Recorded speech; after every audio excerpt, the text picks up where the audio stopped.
असांजे स्टेज ते वेठल असांजे मोहतरमा भेण मेहता नाज़िम शाह असांजो इंतिहाई प्यारो नसीर मिर्ज़ा साहब उतरे सरकार असांजो साईं मोहम्मद यूसुफ साहब साईं अब्दुल सुर साहब साईं अयाज़ुल साहब साईं कदरदाई साहब ऐं साम्हूं वेठल उत्तराखंड जे दोस्तो अस्सलाम वालेकुम। मां सभ खां पहिरियों तव्हांजो इंतिहाई शुक्रगुज़ार आहियां जो हमेशह जी असांजी संगत खे वरनाईंदे हिन ॿारनि जी तुरोता तकरीब में शरीक थिया आहियो। पब्लिशिंग हाउस बुनियादी तौर ते ॿारनि जो इल्मी अदबी समाजी सक़ाफ़ती इदारो आहे जेको 1977 खां वठी करे पंहिंजो सरगर्मियूं जारी रखंदो अचे। उनमें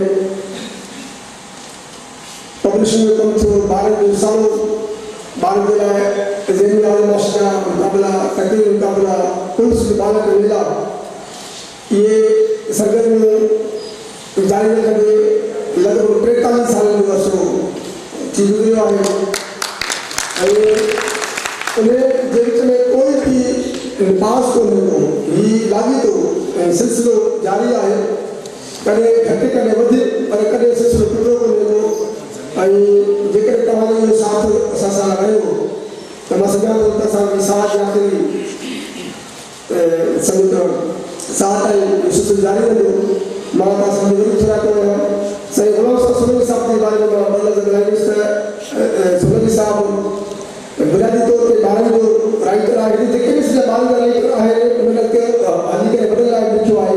असांजे ॿारनि जे राइटर में अदल सिगरो अयाज़ुल सदरगाही नसीर मिर्ज़ा साहब या अमर जलील साहब जेके जिन ॿारनि लाइ भलो लिखियो आहे ऐं वॾनि लाइ भलो लिखियो आहे। सोलंकी साहब खे लफ़्ज़ कयो त असांजे सिंधी में ॿारहें अदब जी खोट आहे।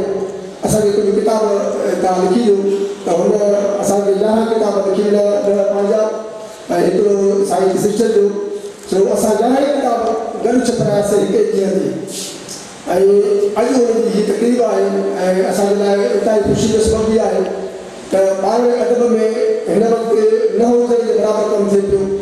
ऐं ज़रूरु हिन ॻाल्हि जी आहे त दुनिया जा सभई तरक़ी याफ़्ता जेके मुल्क आहिनि उन्हनि जो जेको माहौल आहे सभई ॿार आहिनि, पर बदकिस्मती आहे त असां ॿार असांजी कंहिं बि पिराट में अचे कोन थो। दुनिया में भले खां भली बसूं हूंदियूं त ॿारनि लाइ हूंदियूं, असां वटि ख़राब में ख़राब भले बसूं बि ॿारनि लाइ हूंदियूं।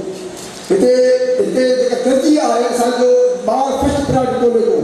अमेरिका जहिड़े मुल्क में ॿार पहिरीं पिराट आहे। स्कूल जी बस ईंदी आहे, जॾहिं बस बीहंदी आहे, ॿार लहंदो आहे त सॼी ट्रैफिक बंदि थी वेंदी आहे। पर हिते तव्हां ॾिसो ट्रैफिक थो हुजे। सरकारी स्कूल में ॾिसो त जेको वेलो बुरो पियो आहे, ख़ासि तौर ते प्राइमरी तइलीम सॼी तबाही थी पई आहे। त हिन मुआशिरे में असांजी हुकूमत तरफ़ां ऐं हिन मुआशिरे तरफ़ां असांजे ॿार खे जेतिरो नज़रअंदाज़ कयो आहे उहो किथे बि कोन कयो आहे। हिननि में तकरीर करण जो हिकु मक़सदु इहो बि आहे त असां सरकारी इदारनि जा प्राइवेट इदारनि जा दर खड़कायूं त ख़ुदा असांजो जेको मुस्तक़बिल आहे उहे ॿार आहिनि उन्हनि जे इल्मी अदबी समाजी ऐं सक़ाफ़ती जेके बि तकरीबूं आहिनि उहे पढ़ायो। या ख़ासि तौर ते ॿारहें अदब जा किताब सिंधी में ख़ासि तौर दुनिया में पिक्चरूं किताब अचनि था, बातसीर किताब अचनि था, वॾा वॾा किताब अचनि था। कहाणी मुख़्तसिर पिक्चर जो ॿार तो वधीक इंट्रस्ट वठे इन तस्वीर में, पर असां वटि तव्हां ॾिसो त सिंधी में ॿार जा किताब न हुजण जे बराबरि आहिनि।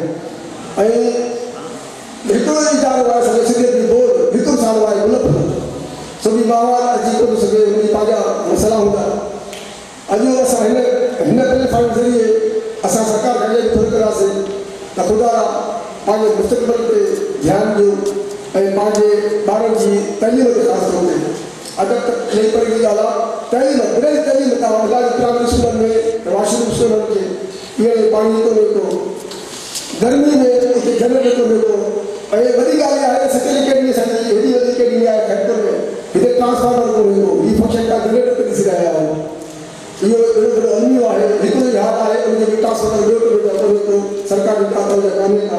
त मां तव्हां सभिनी खे वरी थोरा कयां ऐं सॼा काफ़ी ॾाढी दोस्त ॻाल्हाईंदा ऐं मां इहो चई पंहिंजी जाइ वठंदुमि। मां तव्हांखे वरी बि ॿिए तव्हां शुक्र है खास तौर पे बेटा बेताब जो जैसा संयोगिता प्राणी कि वापस भी आया संजोगी घेरा हमेशा शक्ति के हथ खास तौर से सकल ये सिलसिले में मदनी बेटम न्यूज़ मैंने बेटम एनवायरमेंट जैसे कम भी होते हैं सरकार की निगरानी में हमेशा हौसला रहे कि ऐसा हथों जो हाल थे उन्हें बेटम सेक्रेटरी कल्चर भी हुई तो इन हाल ठहराने में भी बेटम जो उन्हें जो आए माने वो का पुराना फोटो इधर हुई डिजिटल टेक्नोलॉजी में बेटम जो विजिट सी का हाल को कम अदवे पे आए मेरे ख्याल में वही ऐसे काम बेटम वही इन पांच हाल में